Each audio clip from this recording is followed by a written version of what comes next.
안녕하세요. 점검중 3학년 학생들. 자, 우리가 지난 시간에 갑신정변이란 사건의 내용에 대해서 알아봤었는데요. 자, 갑신정변이란 사건, 근대 국가 건설을 목표로 했던 최초의 정치개혁 운동이다라는 평가를 들을 만큼 여러 가지 근대적인 성격이 강한 개혁 내용을 외쳤던 운동이 되겠습니다. 그러면서 이 부분이 상당히 긍정적인 평가로 작용한다라는 것까지 저번 시간에 살펴봤었는데요. 뿐만 아니라 이 갑신정변이란 사건은 우리 저번에도 봤지만 급진개혁파라고 하는 일종의 지배 세력이란 말이에요. 물론 이 급진개혁파가 온건개혁파에 비하면 힘이 많이 약한 편이라고는 할 수 있지만 어쨌든 당시 그 일반 백성들에 비해서는 가진 것도 많고 지식인이고 그치? 나름의 지배 세력에 해당하는 애들이에요. 정부 관리고 하니까. 그래서 저 위에 이미 지금 사회 그대로 살면 충분히 먹고 살기가 행복한 이 사회가 그대로 유지되는 게 자기들 권력에 도움이 되는 그러니까 세상을 뒤집으면 지금의 금수저 자격이 어떻게 바뀔지 모르는 거잖아. 그럼에도 불구하고 사회를 뒤집어 보려고 했던 그러한 개혁 운동으로서 그래서 위로부터 개혁 운동이란 평가를 받아요. 왜 위라는지 알겠어요? 그러니까 이 밑에 있는 하층민 그러니까 못 먹고 못 살아서 이 사회가 바뀌지 않는 한 이 문제가 해결되지 않는 그런 세력이 아니라 어쨌든 약간 밀리긴 해도 얘네가 만약에라도 설사 그때 권력에서 뺏겨 그래도 어쨌든 양반이고 먹고 사는 데는 아무 문제가 없단 말이야. 근데 그런 인물들이 자신들이 공부한 내용을 바탕으로 세상을 바꿔보고 싶다. 더 나은 세상으로. 근데 실제로 더 나은 세상이 될지는 장담할 수가 없는 거거든. 당장 눈에 보이는 결과만 해도 갑신정변이 실패하면서 결국 김옥균 같은 애들 도망가거나 죽거나 그랬단 말이에요. 그런 거 보면 상당히 이게 위험하고 도박 같은 일임에도 불구하고 위에 있는 안정적인 지배 세력이 개혁을 지도했다. 요 부분은 상당히 긍정적인 모습이라고 볼 수 있는 거죠. 그래서 갑신정변은 크게 대표적으로 두 가지, 최초의 운동이자 위로부터의 개혁운동, 이러한 평가를 받는 운동인데요. 자, 아쉽지만 이 운동 실패를 합니다. 근데 잘 보니까 실패를 할 수밖에 없었다라는 거고요. 그게 갑신정변의 큰 한계점이자 부정적인 부분으로 평가를 받게 되는데요. 바로 일단 눈에 보이는 사실이죠. 너무 외세에 의존을 했어요. 외부 세력, 바로 일본이죠, 일본. 일본에게 지나치게 많이 의존했기 때문에 청나라가 나중에 이게 뭔 사건이야 하고 쳐들어왔을 때도 제대로 방어를 못하죠. 왜냐하면 자기들 스스로 힘을 키우고 어느 정도 방어력을 갖추고 있다면 청나라랑 맞서 싸웠을 텐데 김옥균을 비롯한 급진계합파 세력은 이 청하고 맞서 싸울 상대를 일본에 내세웠단 말이야. 근데 이 일본이 사라지자마자 아무런 방어를 할 수가 없었다라는 거고요. 심지어 이 일본을 끌어들인 상태에서 개혁을 진두지휘했기 때문에 당시 백성들의 입장에서는 일본은 부정적인 대상이었거든. 이모군란만 봐도 알 수 있잖아요. 왜 하필 일본 공사관에 습격을 했겠어요?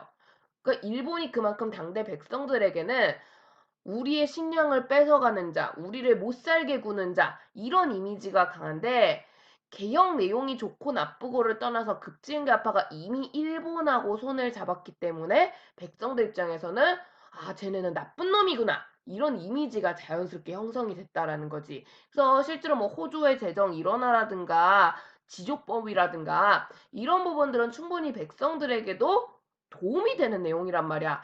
그럼에도 불구하고 백성들은 그런 거 들리지도 않아, 보이지도 않아. 그냥 얘는 일본과 손잡은 나쁜 놈이야. 이런 식으로밖에 생각이 들지 않았기 때문에 결국 이 갑신정변은 백성들의 지지를 얻지 못합니다. 근데 사회를 바꾸려면 백성들 없이 어떻게 사회를 바꿔요? 그런 점에서도 이 운동은 아마 청나라의 간섭이 없었을 거도 실패할 수밖에 없었을 거라는 거야. 그런 부분이 한계점이다라고 불리게 되고요.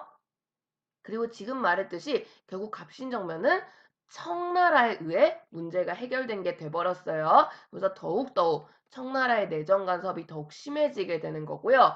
청나라는 이제 베트남도 불안정한 상황이잖아. 조선을 절대 손에서 놓지 않겠어. 점점 조선에 대한 영향력을 키워가기 시작합니다.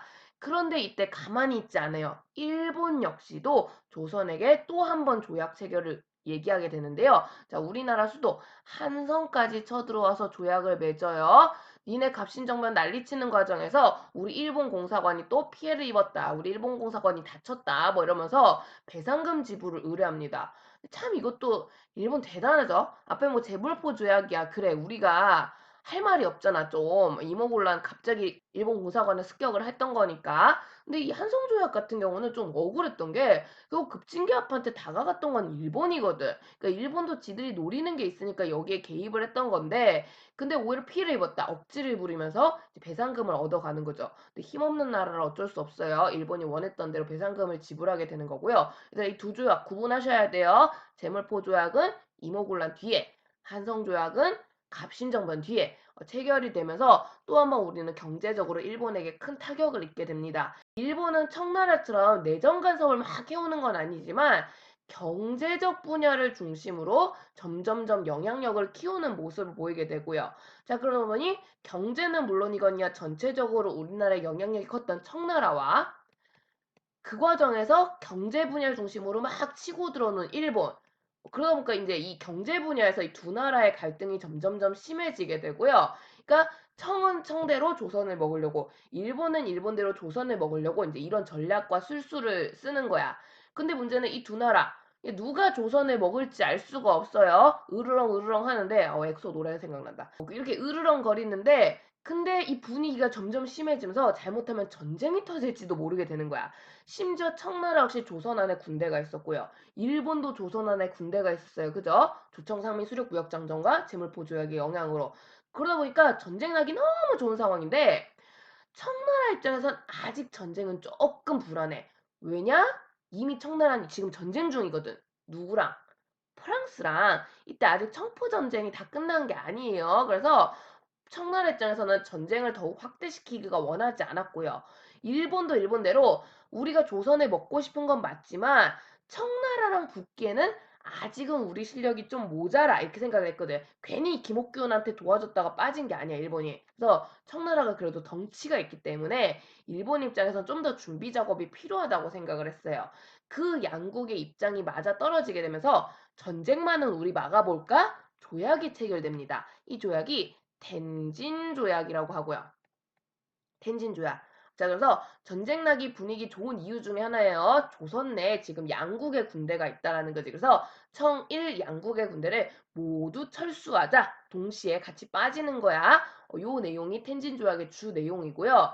그러면서 만약에 실제 지금 눈에 보이잖아? 조선 정부가 위기에 빠졌을 때마다 청나라 도와줘 하면서 군대를 요청을 해요.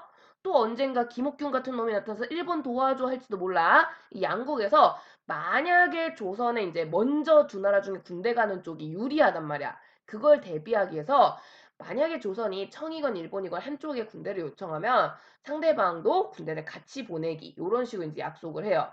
근데 이게 되게 우리 입장에선 정말 재수없는 조약인 게 조선 내 주둔하는 군대 얘들아.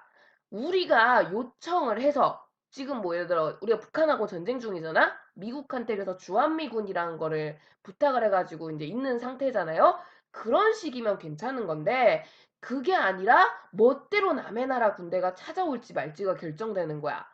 그거 허락하는 건 우리나라잖아요. 우리나라. 우리나라가 있는 나라 군대 보내줘. 보내지 마. 이걸 우리가 결정을 해야 되는데 지들끼리 짝짝꿍 하고 있는 거야. 이거 되게 재수없는 조약임에도 불구하고 우리는 여기에 아무런 말도 하지 못합니다. 그러니까 결국 이 갑신정변이 실패를 하게 되면서 조선 정부 입장에서는 와 이렇게 그 개혁 함부로 추진하다가 난리가 날 수도 있구나. 크게 되어버린 거야.